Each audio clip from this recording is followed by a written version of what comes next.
అసలు ఏం చేస్తున్నావు? మాలిష్ చేస్తున్నావా లేక కిటికీలు పెడుతున్నావా? సారీ అమ్మగారు, ఇతనెవరు? ఫోటోలో చూస్తుంటే మీకు దగ్గర వాళ్ళ కనిపిస్తున్నాడు, అవునా? అమ్మగారికి వారి చిన్న అబ్బాయి గుర్తుకొచ్చాడు అనుకుంటా.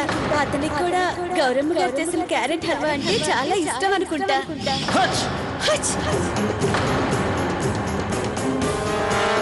నీ చేతులు ఇంత సున్నితంగా ఇంత సాఫ్ట్ గా ఎలా ఉన్నాయి? అదేంటంటే ప్రియమ్మ గారు, అందరిలో గిన్నెలు తవ్వుతాను కదండి, ఆ పనుల వల్లే నా చేతులు ఇంత అందంగా అయ్యాయి. ఎలాంటి పేపరు అది? ఇది కాదు కదా, అది గుండ్రం గుండ్రంగా ఆరెంజ్ ఆరెంజ్. అది గాడ్ ప్రామిస్. మా లవ్లీ కూడా ఇలాగే ఆరెంజ్ ఆరెంజ్ అని అంటుంది.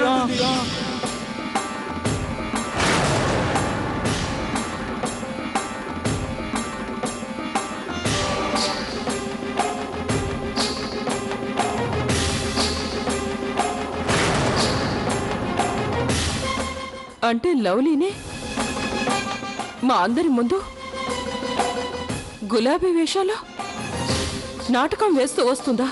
అవునత్తయ్య గారు, మళ్ళీ తను ఒక అబద్ధాన్ని ఆసరాగా చేసుకుని మనల్ందరినీ మోసం చేస్తూ వచ్చింది.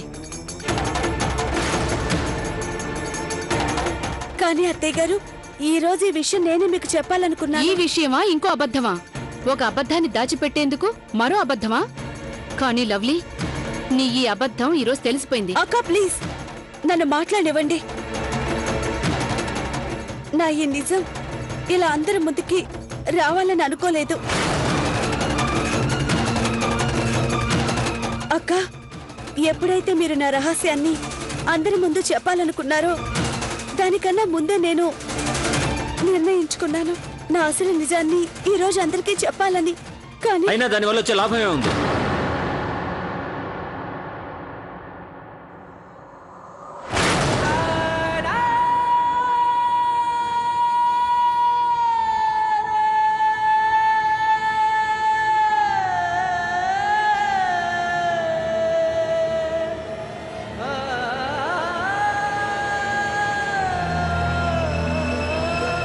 ఏ విషయం అయితే ఈరోజు మా అందరి ముందు బయటపడిందో అది నువ్వు స్వయంగా చెప్పడం వల్ల వచ్చే తేడా ఏంటి? ఇన్ని రోజులుగా నువ్వు వేసుకున్న ఈ అబద్ధపు ముసుగు ఏదైతే ఉందో అది ఉన్నట్టుండి నిజంగా మారిపోతుందా?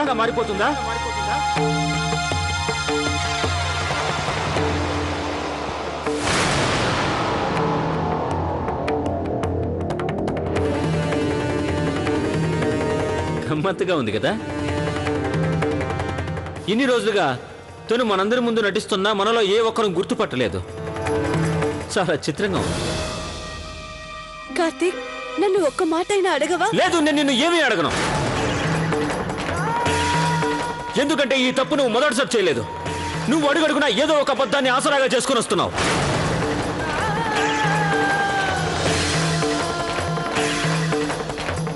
లవ్లీ, నువ్వు ఎన్ని మాటలైనా చెప్పు, అబద్ధం చెప్పనని నిజాయితీగా ఉంటానని కానీ ఉండలేవు.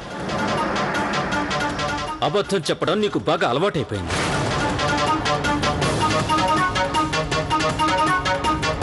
నీ నరాల్లో అబద్ధాలు ప్రవహిస్తున్నాయి. అందుకే నీ అబద్ధాలు ఎన్నటికీ నీ నుంచి దూరం కావు.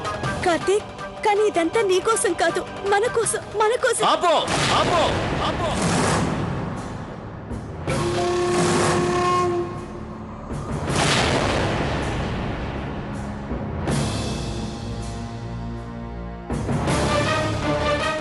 చాలు, నేను వినాలనుకోవడం లేదు నువ్వెందుకు చేసావు, ఏ ఆశించి చేసావు అనేది. కానీ ఈరోజు నువ్వు చేసిన పనికి ఒకవేళ నా కుటుంబం నిన్ను క్షమించినా గానీ నేను మాత్రం నిన్నెన్నటికీ క్షమించను. ఒకవేళ నా కుటుంబం నిన్ను క్షమించినా గానీ నేను మాత్రం నిన్నెన్నటికీ క్షమించను. లవ్లీ, నువ్వు నాతో ఒక్కసారి చెప్పుండాల్సింది.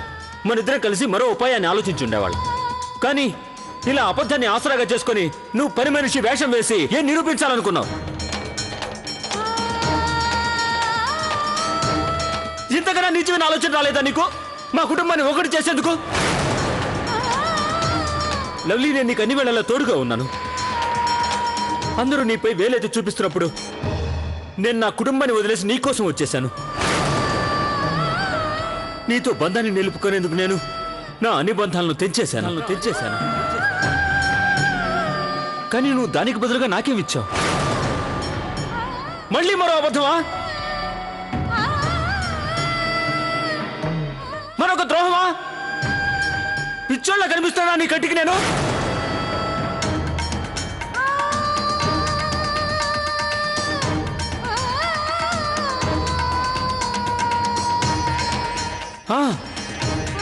నేను పిచ్చోనే కదా, ఎందుకంటే నేను నిన్ను నమ్మాను. నువ్వు అబద్ధాలు చెప్పడం మానేసి నిజాయితీగా ఉంటావని అనుకున్నాను. నా ప్రేమ నిన్ను మారుస్తుంది అనుకున్నాను. కానీ అది నిజం కాదు లవ్లీ. నువ్వు ఎన్నటికీ మారలేవు. అమ్మా, నువ్వు సరిగ్గానే చెప్పావు. తను ఎన్నటికీ మారదు. నేను తన నిజ స్వరూపాన్ని గుర్తించలేకపోయాను. నేను మిమ్మల్ని, మీ అందరినీ, మీకు కలిగిన ఈ ఇబ్బందికి నేను మీ అందరినీ క్షమించమని వేడుకుంటున్నాను.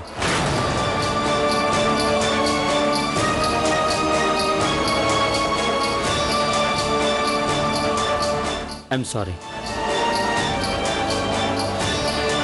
కార్తీక్, కనీసం నా మాట విను.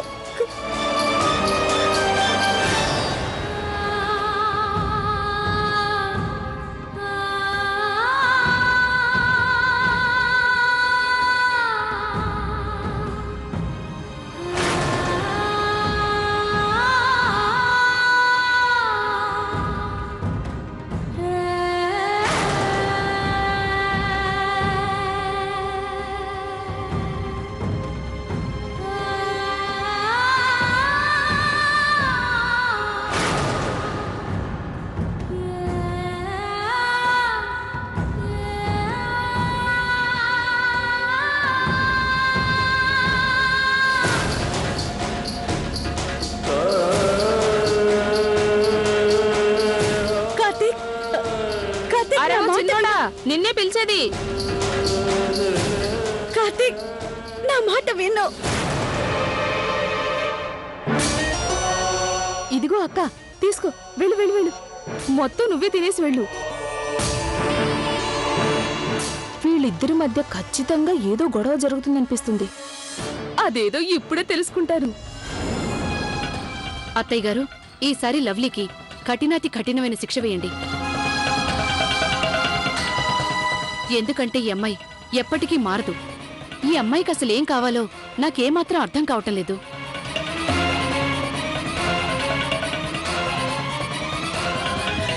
అమ్మా గౌరీ,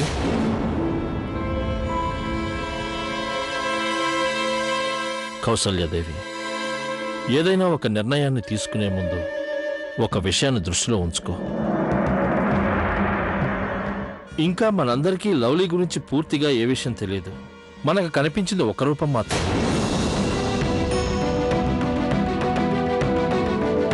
తన గురించి పూర్తిగా విషయం తెలిసిన తర్వాత మాత్రమే ఒక నిర్ణయానికి రావటం మంచిది. ఎందుకంటే తను చేసిన ఈ పని పూర్తిగా తప్ప. దీనిలో ఇంకేదైనా మంచి కారణం ఉందా? నాకు తెలిసి బహుశా తన ఉద్దేశం ఇదే అయ్యుండొచ్చు. తను పల్లెటూరు నుంచి వచ్చిన పని మనిషిలా వేషం వేసి మన ఇంటి పనిలో పద్ధతులు నేర్చుకోవాలనుకుని ఉండొచ్చు. అలాగే తను పని చేసింది. ఒక్కసారి ఆలోచించండి, తను ఏం పనులు చేసిందో. తను గిన్నెలు తోమింది, బట్టలు ఉతికింది, ఇంటిని శుభ్రం చేసింది, వంటలు చేసింది, ఉదయాన్నే త్వరగా లేచింది. అవన్నీ కాకుండా మధ్య మధ్యలో నీ కాళ్లకు మర్దన కూడా చేసింది. ఈ పనులన్నీ తను ఎంతో శ్రద్ధతో నేర్చుకుంది.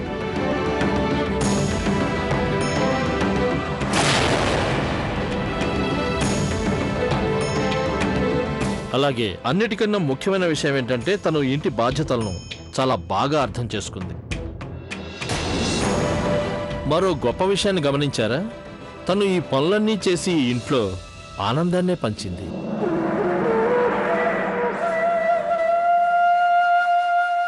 అవునండి, మీరు చెప్పిన ప్రతి మాట నిజమే. బహుశా మీరిది మర్చిపోయినట్టున్నారు.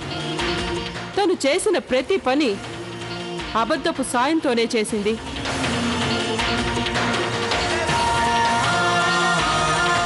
అయినా మీకు ఒక విషయం బాగా తెలుసు. మాకు తెలిసి అబద్ధంతో బంగారం ఇచ్చినా మట్టిలా కనిపిస్తుంది.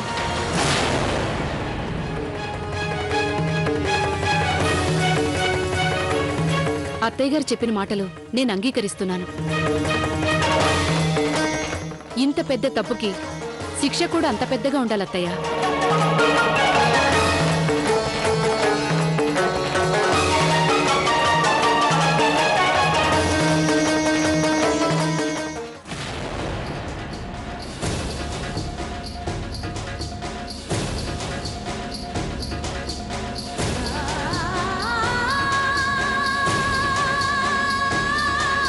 కార్తీక్, నా మాట ఒక్కసారి విను. I'm really sorry. నన్ను క్షమించు ప్లీజ్ కార్తీక్. చాలు లవ్లీ, ఇలా రోడ్ల మీద నాటకాలు వేయాల్సిన అవసరం లేదు. నేను నీతో మాట్లాడడం కాదు కదా, నీ ముఖం ఒక్క క్షణం కూడా చూడాలనుకోవట్లేదు. కార్తీక్,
నానమ్మ గారు,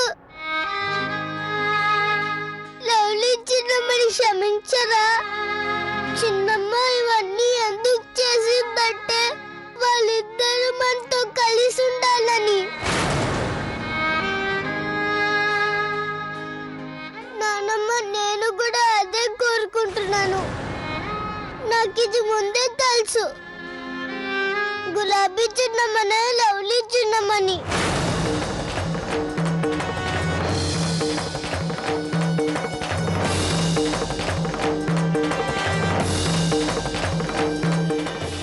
అను, ఈ విషయం నీకు ముందు నుంచే తెలుసా? ఈ విషయం దాచినందుకు నిన్ను శివా, మీరు కావాలంటే నన్ను కొట్టండి, కానీ ప్లీజ్ లవ్లీ చిన్నమ్మని మాత్రం ఏమనొద్దు.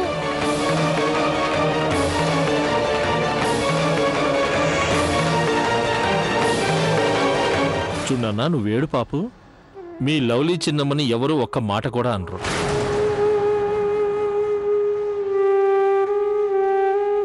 విన్నావుగా చిన్నపిల్లాడు ఏమంటున్నాడు? ఇక నిర్ణయం తీసుకోవాల్సింది నువ్వే.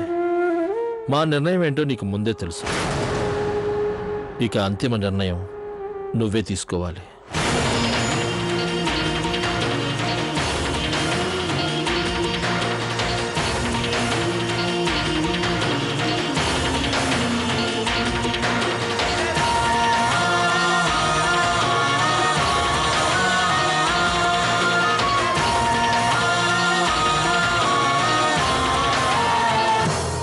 అత్తయ్య, అమ్మా,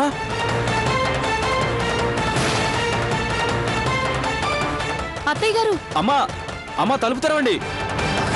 అమ్మగారు, అమ్మా నా మాట మీద తలుపు తెరవండి అమ్మా ప్లీజ్. అత్తయ్య గారు, తలుపు తెరవండి అత్తయ్య గారు. కౌసల్యాదేవి, తలుపు తెరు. అయినా ఇవేం పిల్ల చేష్టం నీ దగ్గర? త్వరగా తలుపు తెరు. అమ్మగారు, కౌసల్య, అత్తయ్య, అమ్మా, అమ్మా తలుపు తెరవండి. అమ్మ దయచేసి నా మాట నేను తలుపు తెరవండి ప్లీజ్.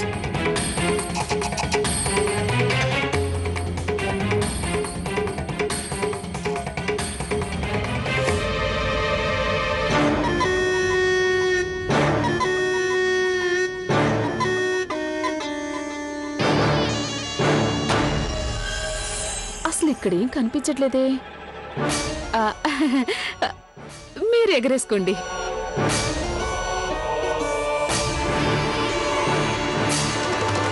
అమ్మా అత్తయ్య మన మాటలేమీ పట్టించుకోవడం లేదు. అమ్మగారు ప్లీజ్. ఏమండి అమ్మగారు తలుపు తెరవండి ప్లీజ్.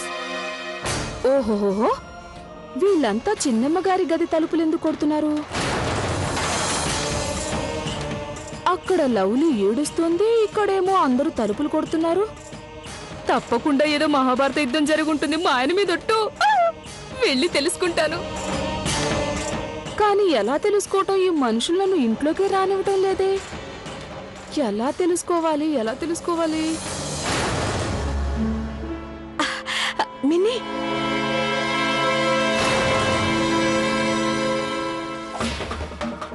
గౌరక్క, ఆ ఆర్తి ఉంది కదా, ఇటే చూస్తోంది. తనకి తెలిస్తే కాలనీ అంతా టమకేసి చెప్పేస్తుంది. అవును నాన్నగారు, మనం అంతా కిందికి వెళ్ళాలి, లేదంటే ఈ ఆర్తి రాద్ధాంతం చేసేస్తుంది. ఒక పని చేయండి, మీరందరూ కిందకి వెళ్ళండి. నేను మీ అమ్మతో తలుపులు తెరిపించే ప్రయత్నం చేస్తాను. వద్దు నాన్నగారు, మీరంతా కిందకి వెళ్ళండి, నేను ఇక్కడే ఉంటాను. అలాగే పదండి. ఏ గౌరీ, క్షేమమేనా? ఆ ఆ, ఆర్తి అందరూ క్షేమమే. అరే కాసేపు ఉండు, మావయ్య గారు చెప్పింది కరెక్టే, మనం వెంటనే కిందకి వెళ్ళాలండి. పదండి పిల్లలు.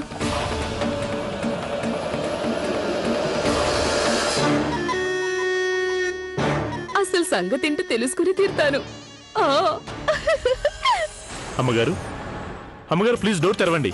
అమ్మ మిమ్మల్ని తలుపు తెరవండి. బోలా శంకరుని ఏం కోరుకున్నావు? బోలా శంకరుణ్ణి నేనేం కోరుకున్నానంటే నేను మంచిగా పనులు చేసి మీ అందరి మనసుల్ని గెలుచుకోవాలని.